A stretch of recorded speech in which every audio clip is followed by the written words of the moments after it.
Hi, it's Deanna from Futures Past Boutique, and today I'm going to show you the construction of an antique German Bisque shoulder head doll from the 1800s to the early 20th century. This particular girl, I'm trying to figure out her maker. Now, usually when you want to find out the maker of an antique German or French doll, you check the back of the head or the lower part of the shoulder. And you'll either see numbers or a symbol or a name etched into it.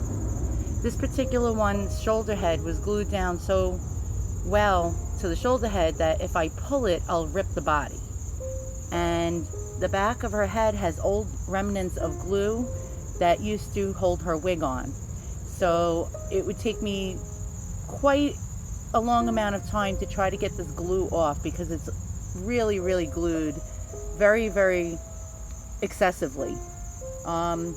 Generally this part, the top part, has an opening in the center of the head where you can get into the head to, if you need to repair the glass eyes, or you can see the mechanisms, it's open.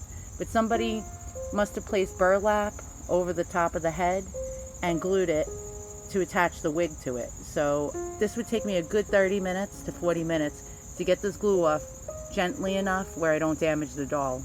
And I'm definitely not going to be doing that right now. But I believe she was made by a company called Baron Prothschild or Baron Prothschild. It's hard to figure out the correct pronunciation. She has pierced ears.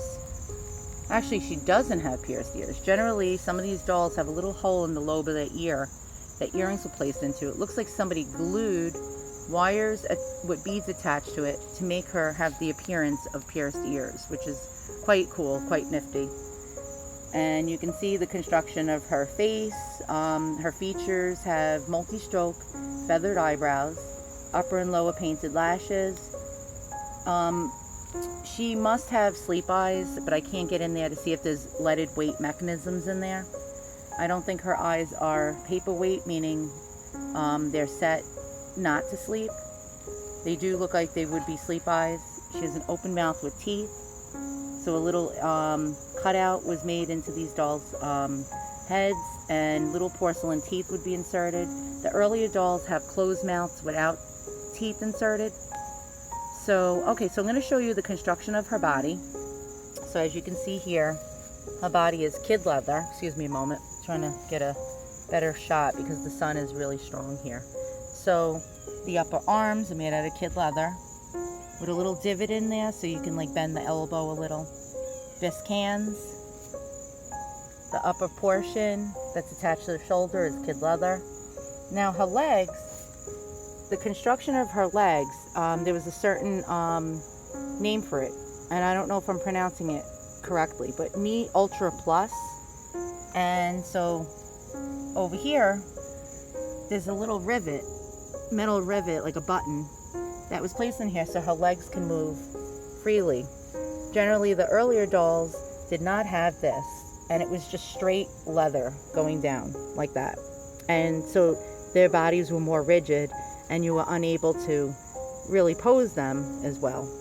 Now, to save money, the lower portion of the leg down to the feet are made out of a cotton cloth material.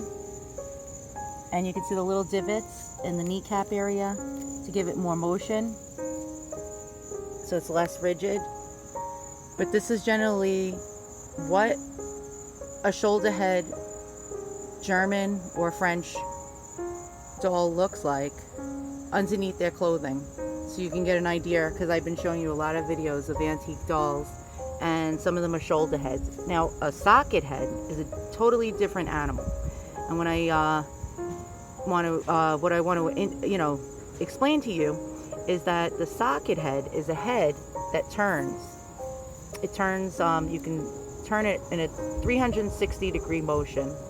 This part would be attached to a jointed wooden composition body, and it would be a socket into a little cup that was in the neck area, and then you could swivel the head, and then the arms and the rest of the body would be made out of jointed composition. Sometimes it was partially wood, and then you can twist the little arms, You can bend the arms at the elbow up and around, all different configurations. The legs would be the same way.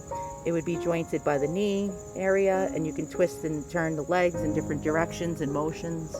But Bisque shoulder head doll is completely different, whereas there's less range of motion and it's more of a rigid type of body. So once again, thanks for watching another one of my videos, and I hope you learned something, and I hope I was slightly interesting and not boring. If you like what you see, please hit the thumbs up and subscribe button. So have a great day, and thanks for watching my boring explanation about antique German and French dolls. So have a great day.